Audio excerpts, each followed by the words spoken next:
Oui, alors un coup de gueule que l'on fait trop souvent, d'ailleurs en cette période de l'année et au début de chaque hiver, alors qu'il fait froid depuis vraiment quelques jours à Paris et que nous sommes en pleine pandémie, eh bien aujourd'hui, ce soir, encore, 300 enfants ou adolescents, environ 1000 dans toute la France, vont dormir dans les rues de Paris. Voilà. C'est pour moi quelque chose d'incompréhensible, d'inacceptable. Si je veux être méchant, et je suis méchant parce que je suis très en colère, je rappellerai la phrase du président Macron en 2017, la phrase du candidat Macron. Hein. Je ne veux plus de femmes et d'hommes dans la rue.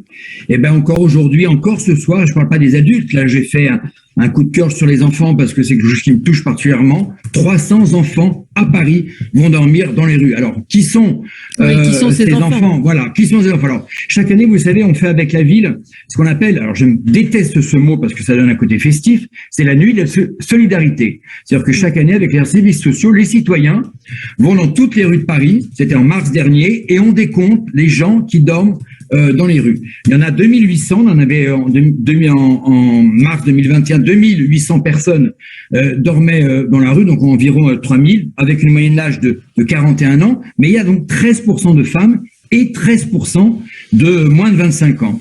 D'ailleurs, ce qui est intéressant, c'est que 64% dorment dans les rues, mais il y en a 6% qui sont repérés dans les gares et les entrées de métro, 4% dans les bois de Vincennes et les bois de Boulogne, et puis après 2% dans les talus du périphérique. Et parmi ces gamins, alors, il y a 3 profils. Il y a bien évidemment les gamins qui ont fui leur domicile pour des violences intraconjugales et qui viennent souvent à Paris, qui n'ont pas de quoi dormir et qui dorment à ce moment dans les rues. Il y a ceux qui ont d'ailleurs aussi quitté un foyer d'aide solidaire à l'enfance parce que il y a des bagarres, parce que etc. Et puis la grande majorité et ce sont bien évidemment des mineurs étrangers isolés.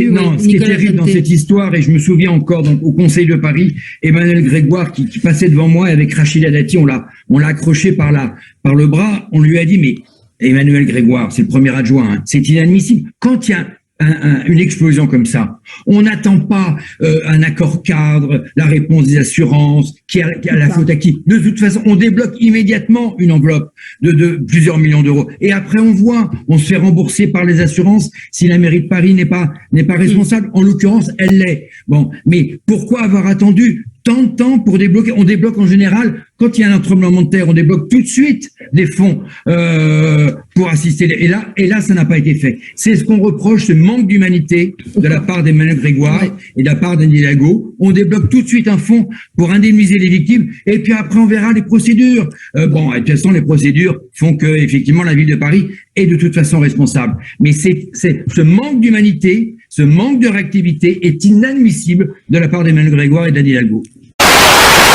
Mais c'est la violence est montée d'un grade. Et surtout, cette violence est visible sur les réseaux sociaux. Donc, on fait de plus en plus de violence parce qu'on peut voir cette violence sur les réseaux sociaux où on se met en scène.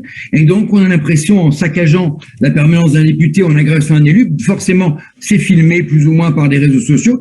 Et donc, tout le monde peut le voir sur les réseaux sociaux. Donc, la violence est montée d'un cran. Et on le voit d'ailleurs même dans les bagarres entre les jeunes, entre les rixes, c'est monté d'un cran. Et donc, c'est ça qui est inquiétant. Après, la violence, elle a toujours existé en politique. La violence verbale. Moi, je dirais même, comme tu le disais à l'instant, Geneviève, je crois que le président Macron en est un peu responsable. Parce qu'aujourd'hui, qu'est-ce qui fait tampon dans cette violence? C'est justement les syndicats et les partis politiques qui arrivent à capter cette violence de la part des Français et qui après la transforment. Mais souvenez-vous, Macron, au tout début de son mandat, a jeté d'un revers de main les partis politiques et les syndicats. Souvenez-vous, pendant plusieurs mois, il a refusé de recevoir les syndicats et les corps intermédiaires. Et donc, un des responsables de cette hausse, notamment, je dirais pas, et notamment Macron, alors depuis, il est revenu, mais souvenez-vous, à l'époque, on voulait marcher sur l'Élysée pour lui couper la tête. Bon, parce qu'il y avait quoi? Il n'y avait pas ce tampon que sont les corps intermédiaires, les syndicats qu'il avait totalement méprisés, et puis les partis politiques, puisqu'il avait détruit